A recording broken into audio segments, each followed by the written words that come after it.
everybody, G here with The Grid. Today we are in Chinatown. I just got off the Chicago water taxi. Pingtong Park is one of the docks on the route for the taxi. It's an easy way to get to the neighborhood and you can enjoy the nice water on the Chicago River. Let's go check out the neighborhood. Okay, so Chinatown is a lot more than just great eats. So I'm gonna learn a little bit about the history from my friend Mabel. She's the executive director of the Chinese American Museum of Chicago. So let's go. How did all of this start? Take me to the beginning of Chinatown of Chicago. What we know as Chinatown was not the original Chinatown. Okay. Original Chinatown is actually at Clark and Van Buren. In 1912, they decided to move further south because there's more land, it's cheaper, also discrimination, a lot of different reasons. A lot of people come to Chinatown, they go to Chinatown Square, and that's only from the 1980s. So it's a little bit different. That's actually a new part of Chinatown, but there's a lot of development. Chicago's Chinatown is the only Chinatown in the United States that's growing.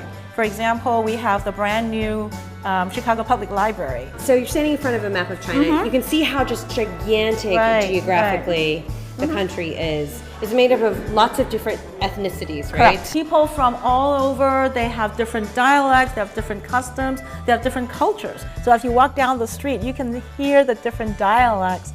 And when people think Chinese, they think it's monoculture. It really is not. I think that's probably lesson number one about coming to visit Chinatown. Understand that everybody isn't just the same. You can't lump everyone together. Correct. Let's talk about the other things that people should visit when they come to Chinatown. There is the Nine Dragon Wall. It is one of only 3 officially sanctioned walls outside of China. There are 3 buildings in Chinatown that look Chinese from the outside, which we always find very interesting. One is the Pui Tak Center, which used to be the Angla Merchant Association, the Moy's Family Association, and Wan Kao Restaurant, which unfortunately closed after 90 years in February. Those 3 buildings were built by the same architects? They were designed by the same architects. Some Chinese guys, I'm sure. No. No, they're not Chinese? No, they're not. What? Yeah. Well, they were designed during the Chinese Exclusion Act, which went from 1882 to 1943, and they were designed in the 1920s. There were no Chinese architects.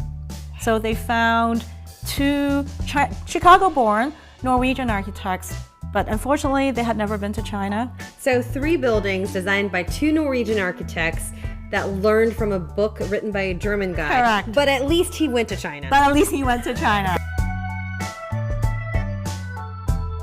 So basically, the Chinese Exclusion Act made it impossible for Chinese to immigrate here. Correct. And to then work here. Right. So it lasted a long time until 1943 because China became an ally during the Second World War. There are a lot of great museums here too. Of course, we are in the Chinese American Museum of Chicago. There's also a Dr. Sun Yat-sen Museum on Wentworth, a Heritage Museum of Asian Art. So this is the entrance to the Chinese American Service League, also known as CASTLE. Okay. Actually, this year is their 40th anniversary. They've been around for a long time.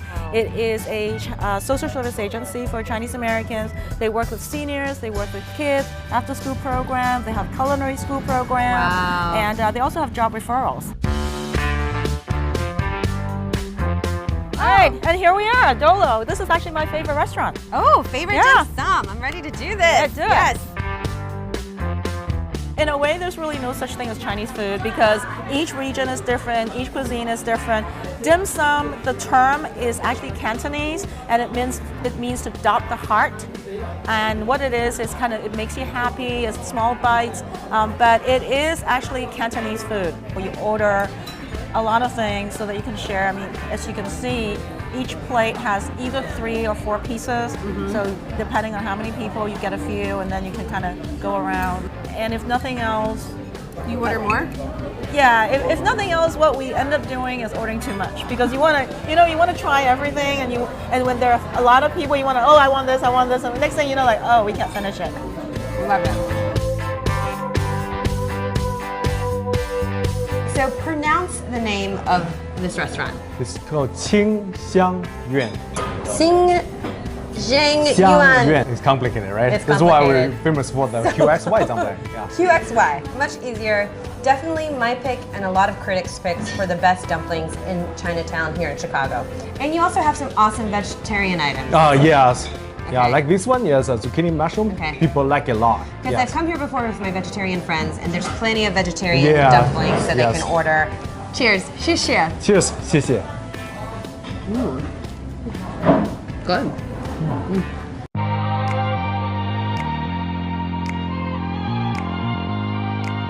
Okay, so we're in Chinatown.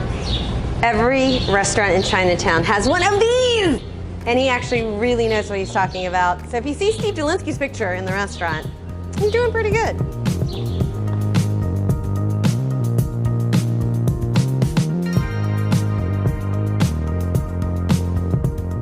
So one of the best places to get barbecue to go is that Barbecue King House. They have duck, they have chicken, they even have jellyfish. It's really easy. Just go in, get a slab of pork ribs and take it home, and everyone's gonna be happy.